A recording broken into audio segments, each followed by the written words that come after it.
Picture warm, gooey cookies, crunchy candies, velvety cakes, waffle cones piled high with ice cream. Is your mouth watering?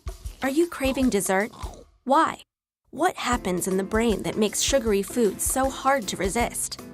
Sugar is a general term used to describe a class of molecules called carbohydrates, and it's found in a wide variety of food and drink.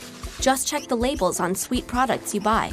Glucose, fructose, sucrose, maltose, lactose, dextrose, and starch are all forms of sugar.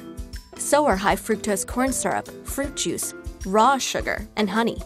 And sugar isn't just in candies and desserts. It's also added to tomato sauce, yogurt, dried fruit, flavored waters, or granola bars. Since sugar is everywhere, it's important to understand how it affects the brain. What happens when sugar hits your tongue? And does eating a little bit of sugar make you crave more? You take a bite of cereal. The sugars it contains activate the sweet taste receptors, part of the taste buds on the tongue. These receptors send a signal up to the brainstem, and from there it forks off into many areas of the forebrain, one of which is the cerebral cortex. Different sections of the cerebral cortex process different tastes: bitter, salty, umami, and in our case, sweet. From here, the signal activates the brain's reward system. This reward system is a series of electrical and chemical pathways across several different regions of the brain. It's a complicated network, but it helps answer a single subconscious question. Should I do that again? That warm, fuzzy feeling you get when you taste grandma's chocolate cake? That's your reward system saying, yes. And it's not just activated by food. Socializing, sexual behavior, and drugs are just a few examples of things and experiences that also activate the reward system. But overactivating this reward system kickstarts a series of unfortunate events: loss of control, craving, and increased tolerance to sugar. Let's get back to our bite of cereal. It travels down into your stomach and eventually into your gut. And guess what? There are sugar receptors here too. They're not taste buds, but they do send signals telling your brain that you're full, or that your body should produce more insulin to deal with the extra sugar you're eating.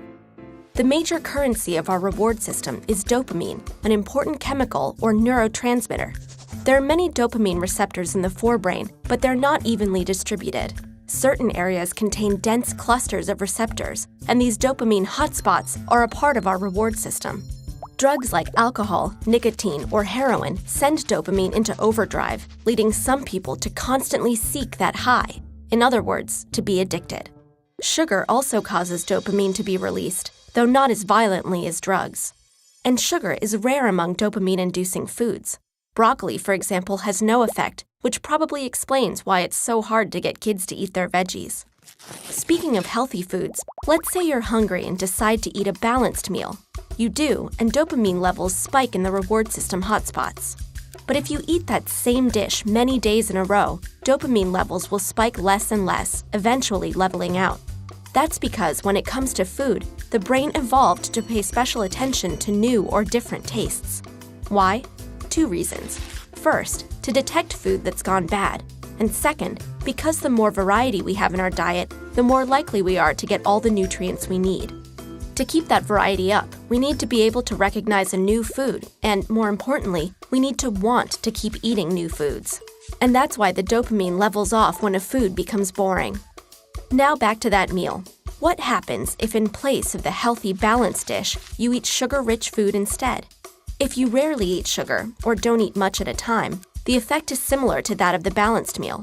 But if you eat too much, the dopamine response does not level out. In other words, eating lots of sugar will continue to feel rewarding. In this way, sugar behaves a little bit like a drug. It's one reason people seem to be hooked on sugary foods. So think back to all those different kinds of sugar. Each one is unique, but every time any sugar is consumed, it kickstarts a domino effect in the brain that sparks a rewarding feeling. Too much too often, and things can go into overdrive. So yes, overconsumption of sugar can have addictive effects on the brain. But a wedge of cake once in a while won't hurt you.